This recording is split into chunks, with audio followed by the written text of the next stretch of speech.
What's going on, guys? It's Cimoooooooo. So today I'm bringing to you an updated meta-analysis for the September 2019 format. There is so much to talk about with two major tournaments coming to a conclusion this past weekend, YCS Ghent as well as YCS Niagara, and it's so cool to see so many different decks are still able to top, but obviously some still did better than others. So we're going to go ahead and cover the decks that did the best, talk about the top 32 breakdowns from both events, so we can discuss the meta trends moving forward for the rest of September as well as early October. But before we get into it, just want to mention that we do have Pro Play Tour Columbus coming up on October 12th and 13th. Now this is really cool because this weekend there's also a regional in Columbus at the very same convention center, so you can come to Pro Play Tour Columbus and then have a regional that's a Konami sanctioned event on the 13th, that Sunday, so you can have two events in one weekend. So definitely come down if you're in the area. It's gonna be a great time. I'll be there doing live stream commentary coverage for PPT Columbus, of course, and I really hope to see you guys there. But without further ado, let's go ahead and get right into it. Let's start with YCS Ghent, and here is that top 32 breakdown that you guys have been waiting for. And when you look at this pie chart, this is something that we've come to expect. You know, when you see what's taking up the most representation here, Orcus being at the top, which isn't really too big of a surprise, but I think a lot of people might have been thinking that a deck like Sky Striker might have had a little bit of higher representation. Orcus has just been coming out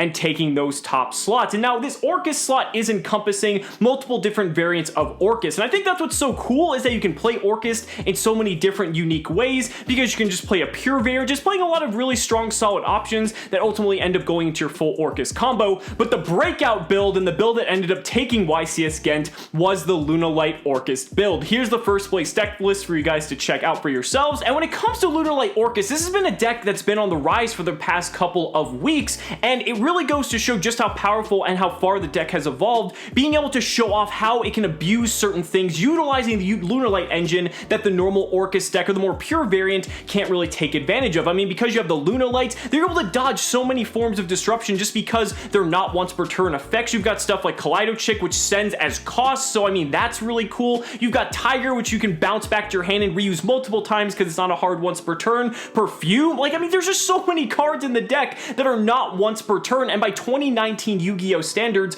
that really goes far. Not to mention, they're all level 4s in tandem with your danger engine, like maximizing Danger Mothman. You're able to go into stuff like Outer Entity Nyarlo, which then allows you to go into Azathoth to stop your opponent from Nibiruing you or using any sort of hand trap against you. Because you have the rank 4 pool, you've got stuff like Abyss Dweller, you've got Tornado Dragon, you've got Tiger King because they're Beast Warriors for your Thunder matchup, which just skill drains the field. I mean, there's so many cool and flexible options that the Lunalight cards give to the Orcus deck that just give it this unique edge that the normal and more traditional Orcus decks don't have, that it's really not a surprise to see the deck doing well. I mean, we saw it top 4 Pro Play Tour Orlando, and it's just been doing well for the past few weeks, as I mentioned before, so congratulations to the winner, and this is going to be a heavy trend we're going to see moving forward. I think for my next series, when I cover an entire deck in 4 parts, I think we are going to be covering Lunalight Orcus just because it is that big of a threat, since it had such massive representation at both YCS Ghent as well as YCS Niagara. Now, I do want to talk about the second place deck list, which was Cyber Dragon Orcus, another Orcus variant, and this is so cool to see as well. I was telling you guys that this deck was a formidable threat, and the fact that it took second place at Ghent is really no surprise to me. This deck, again, utilizing a separate engine aside from the Orcus, allows you to do such cool things like go into Cyber Dragon Infinity in addition to your regular Orcus combo. Not to mention, because you're playing Cyber Dragon, you have a really good matchup against Sky Striker because you can contact fuse away the Sky Striker Link monsters,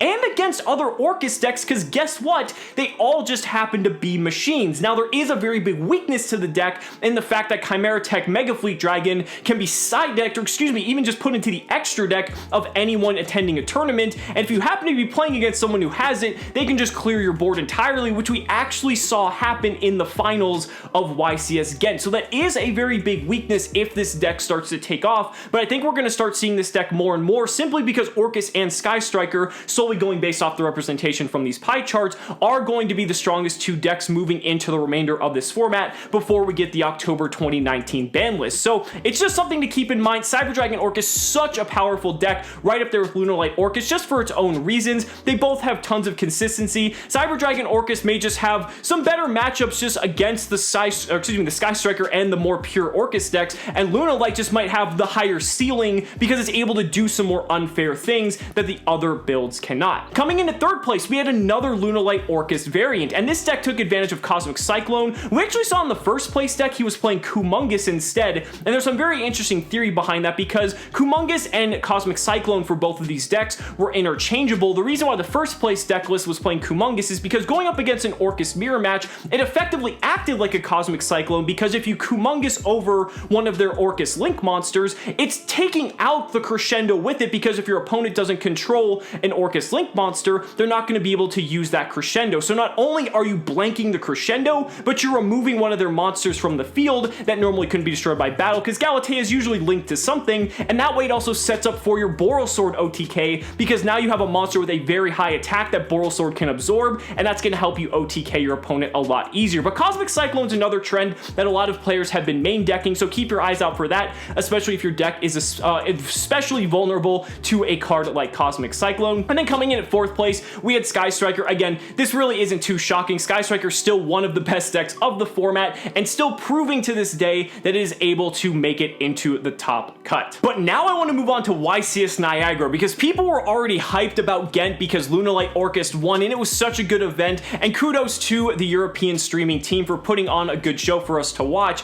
But when you get to Niagara, oh man, was this the talk of the weekend because the deck that took first place was Gren Maju Danger OTK. Yes, when you remember Yishan McNabb back from the 2nd place deck list of YCS Portland not too long ago, well, he pretty much started the trend and Gren Maju has been on the rise ever since, and now the deck has gotten first place, and this is something I never thought I would be saying. So here's that deck list for you guys to check out. The theory behind the deck is that you're playing all these danger cards and you're just going to be very patient and kind of just wait for your opportune moment to go in and OTK your opponent. David, the winner of the event, said that he just had to play a patience game and pretty much wait to see when he could finally make his move. Gren Maju is very integral to this deck strategy, but a lot of the times he said the dangers were just enough to OTK anyway. The danger cards on their own are so powerful that you're able to just go off, start using their abilities, and then you can just go in because their bodies are so big, just attack your opponent directly and then just drop a super poly, make Starving Venom,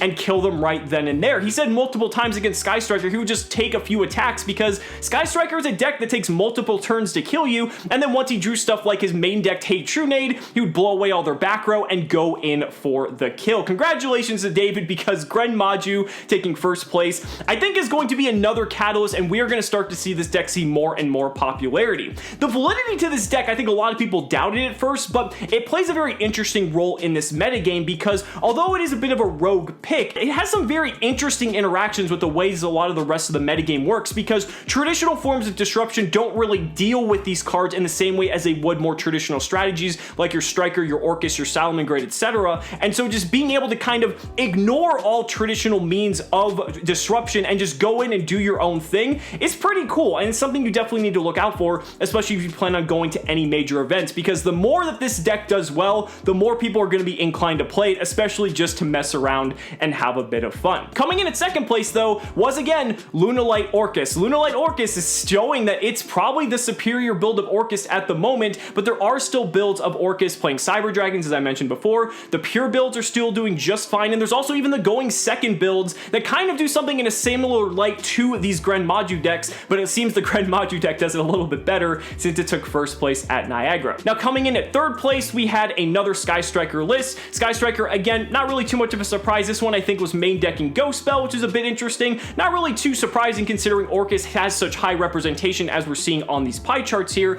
and I think it's a pretty good call moving forward. And then lastly, in the top 4 of Niagara, we had Salamangreat. I do want to talk about Salamangreat a little bit because it's still a very solid contender in this metagame, and the fact that it got top 4 at yet another event, remember it took top 4 at YCS Portland as well, just goes to show that it is still able to do very well despite the metagame being overrun by different Orcust decks as well as Sky Strikers. Salamangreat still being very consistent, pushing through, kind of like the jack of all trades deck that doesn't really do any, it doesn't excel in any particular area, but you're going to see a lot of consistent games with it, and that's why we still see a lot of very good players deciding to pilot this deck. Now before I wrap up this video, I do want to show a few other decks that were available. Keep in mind I'm recording this the day after the tournaments have concluded, so not all the deck lists are readily available, but there were still a few I wanted to showcase. First of all, here's a top 16 Thunder list. Thunder's still having a pretty significant representation in the overall field and having a minor conversion into the top 32 breakdown. This is still one of the top decks of the format, and here's a list I just wanted to show you guys as a template to see how Thunder is progressing progressing into this format. We also had a top 32 spiral list coming out of Ghent, Danger Spiral to be specific, just going to show that a rogue deck like Spiral, you know,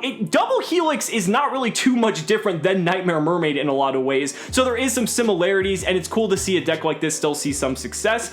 At Niagara, there was a day 2 Buster Blader that was actually at the top tables on day 1, and then managed to just not make it quite all the way there on the second day into the top cut, but I do have that deck profile on my channel for you guys if you want to check it out. It's pretty cool to see Buster Blader being able to do a full Guard Dragon combo, and something I never would have expected. And then lastly, I want to quickly touch on Endymion, because Pendulum didn't really have much representation at any of these major events, but it's been winning regionals. It actually just won several OTS championships and a couple regionals this past weekend, so I want to just show you guys that Pendulum is not off the radar, even though it did not see huge success at either of these YCSs. This is still a very dangerous deck and is one you have to look out for if you plan on attending any major tournament. But guys, that's going to do it for this meta analysis. Let me know down in the comments what you guys think. I'd really love to hear your thoughts. Thank you so much for watching the video. Be sure to like the video as always. Subscribe to the channel for more amazing Yu-Gi-Oh content. And if you found this video helpful, consider supporting me on Patreon or becoming a YouTube channel member. Because just by showing your support in any way that you can,